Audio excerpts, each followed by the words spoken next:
It's like we're moving into this new crossover where everything in the world up until this point has been physical, right?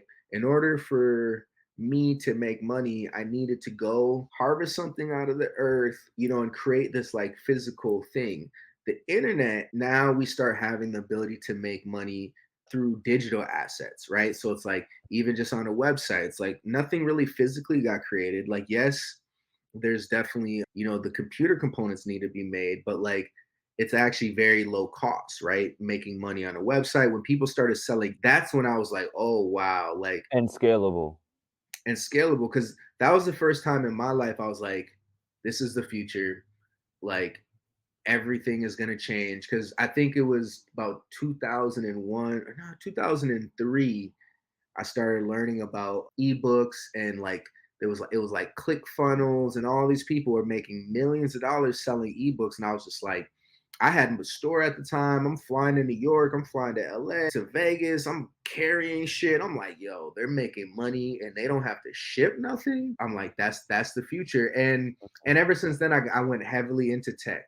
I went heavily into learning more and more about technology. I started a startup. I raised some capital, but we're here now. And as you know, Satoshi Nakamoto, the inventor of Bitcoin, to me, he created that magic moment. What was it, 2011 when Bitcoin was 9. created? I think so. 2009. He created that magic moment where he kind of, I don't want to say he invented it, but he brought it to mainstream, the proof of work concept of in order to for you to get this digital asset, you have to do something in the physical world, right? So there's this physical work engine that's similar to if I'm gonna go get gold, I have to invest in mining it, right? Like right now, there's no way to just poof magically make gold. You literally have to go and mine it. And that's the same thing with Bitcoin. Like the only way to get Bitcoin is to mine it or to buy it from someone who mined it. That's it, right? And so same thing with gold. It's like you get gold by mining it or buying it for someone to mine it. And so that magic moment, you go from everything is physical to wow, oh now you can have this new digital, let's call it, right? So this magical moment is real. And now you have trillions of dollars that can be stored literally digitally because we also live in a digital world. Look, we're talking on a digital platform. I'm not in the same room as you. You're not in the same room as me. Yet we're having a normal conversation. And more than that, it's being recorded. So beyond just us being in a room talking to each other, millions of people can now view this after we're done playing it. And And they're more, who viewing knows, right now. and watching right now. And so it's like, and then that's going to continue going into the future. You never know.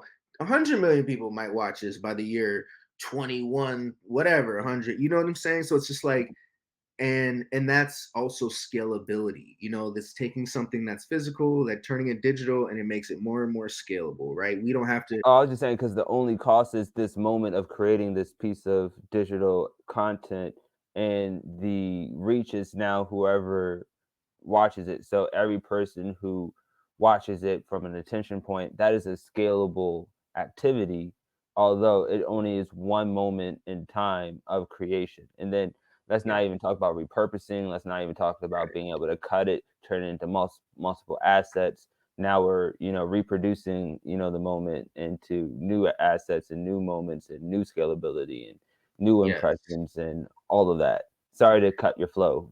No, that is the flow, and all that.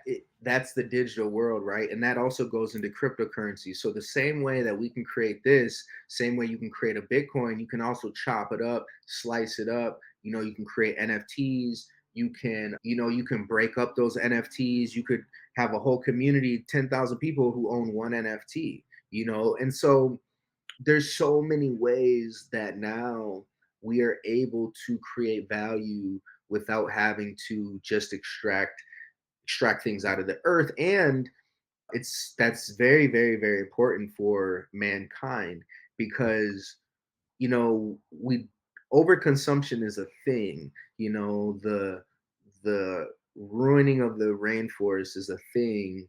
The ruining of our oceans is a thing. Like animals being in the right order, is a thing, and messing up that order is a thing. All these things are very real. And I believe that crypto is one of God's inventions to solving this problem that we have Mm. of GDP being connected to resources that are pulling out of the earth, right? Because now, like my daughter, she loves Roblox, like she loves when I give her Robux, and it's like she derives real value out of that. I don't have to go buy her a toy, a physical toy that someone had to make for her to get real value, right? So that circle is very important. Like the only thing that matters is real value. If my daughter gets a smile on her face, it doesn't matter if I bought something that's digital or something that's physical, right? That's the value. And so that's the connection to me that we are going to start entering more and more into a world where digital things do give us value, right? Like I told you, I'm going to a festival on Thursday. There's going to be digital festivals coming up, right? Where I'm going to be able to put on a headset, earphones, and I'm going to find value out of that, and I'm going to want to pay money to go to that, right? And that opens up a whole new revenue stream for people who want to experience that, people who want to throw those type of things.